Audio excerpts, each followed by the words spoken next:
They say karma works in mysterious ways, but nothing could have prepared Marcus Thompson for what was about to unfold. The man who threw away a decade of marriage for a promotion was about to learn the most expensive lesson of his life. And the woman he abandoned? She held a secret that would shatter his world into a million pieces.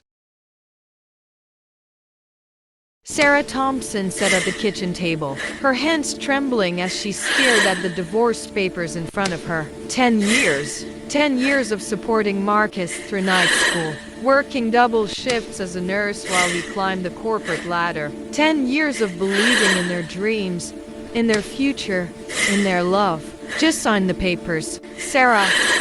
Marcus's voice was cold, detached, like he was closing a business deal rather than ending their marriage. Marcus, please. We can work through this. Whatever's happening at work, we can. It's not about work, he interrupted, straightening his designer tie. I've outgrown this life. I've outgrown us. The truth came out in pieces, each word a dagger to Sarah's heart. Amanda Sterling, the CEO's daughter, young, beautiful, connected to every powerful family in the city. Marcus had been seeing her for 6 months. She can give me the life I deserve, he said, not even having the decency to look ashamed. Her father already promised me the VP position. This marriage, it's holding me back. Sarah's voice barely rose above a whisper. I gave up everything for you, and I'm grateful, Marcus replied, his tone suggesting he was anything but. That's why I'm being generous with the settlement. You'll get the apartment though. I'll need you out in 30 days and $20,000. That's more than fair.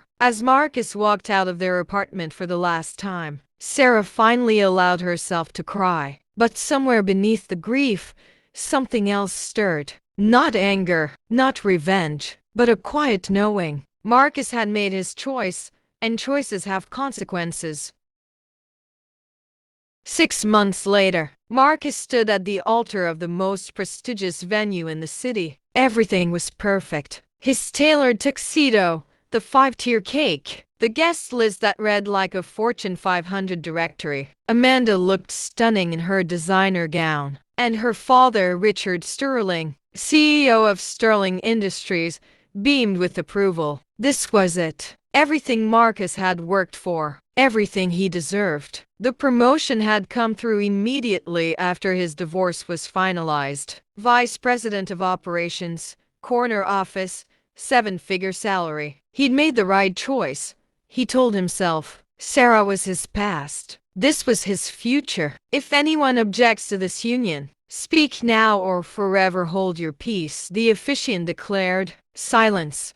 Of course there was silence. The reception was a blur of champagne toasts and networking opportunities. Marcus worked the room like the executive he now was, collecting business cards and promises of future deals. Richard Sterling pulled him aside, one arm around his shoulders. Welcome to the family, son. Big things are coming your way. Marcus smiled, but something nagged at him. Throughout the evening, he'd caught glimpses of Amanda on her phone, whispering to her bridesmaids, giggling at private jokes. When he asked who she was texting, she waved him off with a practiced smile. Just wedding stuff, darling. Don't worry about it. He didn't.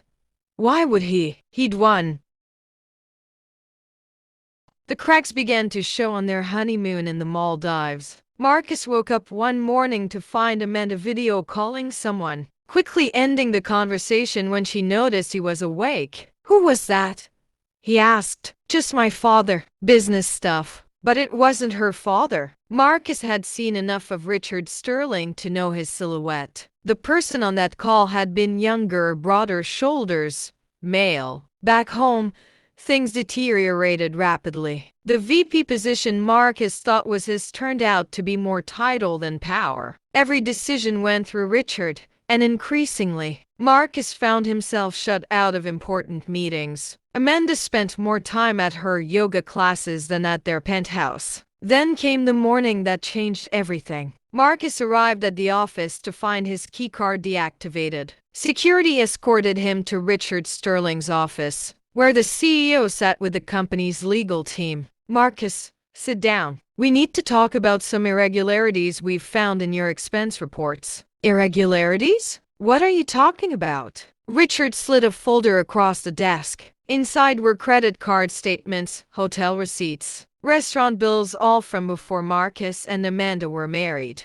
All charges Marcus had made while having his affair. These were company cards Marcus used for personal entertainment. That's embezzlement. But Amanda knew about all of this. She was there for half of these. Richard's expression didn't change. My daughter has no recollection of that. And even if she did, it doesn't excuse your actions. The meeting lasted 15 minutes. Marcus was fired, his reputation destroyed. When he returned to the penthouse, his belongings were already packed. Amanda sat on the couch, scrolling through her phone. Mandy, what's happening? We need to fight this together. She looked up, and for the first time, Marcus saw her without the mask, cold, calculating, bored. Oh, Marcus, you really thought this was real? She laughed, actually laughed. You were useful. The VP position was never about you. Daddy needed someone to take the fall for some creative accounting his previous VP had done. You were perfect, ambitious,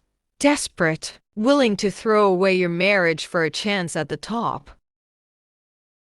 Marcus lost everything in the following months. His job, his reputation, his marriage to Amanda annulled after just 8 months. The legal bills from fighting the embezzlement charges drained every penny. He ended up in a studio apartment in the same neighborhood where he and Sarah had started out 15 years ago. One morning, desperate and at rock bottom, Marcus found himself walking past Sarah's old hospital. He'd heard she still worked there. Maybe, just maybe, she'd talk to him, forgive him, help him. But what he discovered destroyed his last shred of delusion. Sarah no longer worked as a nurse. The directory listed her as Dr. Sarah Thompson, Director of Cardiothoracic Surgery. Confused, Marcus did what he should have done years ago. He asked questions. He learned the truth from a chatty receptionist who'd known Sarah for years. Oh, Dr. Thompson is amazing. Did you know she inherited millions from her grandmother about 12 years ago? But she never touched it. Said she wanted to earn her success,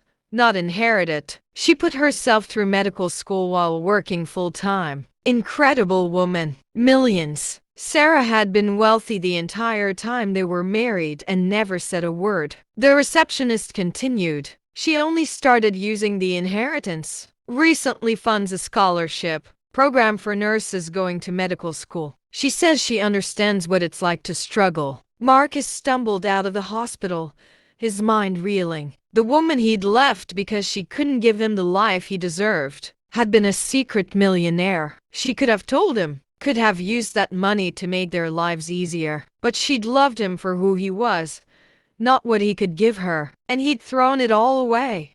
Marcus never spoke to Sarah again. He couldn't bear to. Last he heard, she'd married a fellow surgeon, someone who valued her for her heart, her dedication, her brilliance, someone who deserved her. As for Marcus, he rebuilt his life slowly, working his way up from entry-level positions, carrying the weight of his choices every single day. Some people spend their whole lives searching for someone who will love them unconditionally. Marcus had that love and traded it for ambition. He climbed the ladder only to discover it was leaning against the wrong wall. And the woman he thought was holding him back, she was his guardian angel all along. End screen. Remember, true wealth isn't measured in bank accounts or job titles. It's measured in the people who stand by you when you have nothing else. Choose wisely.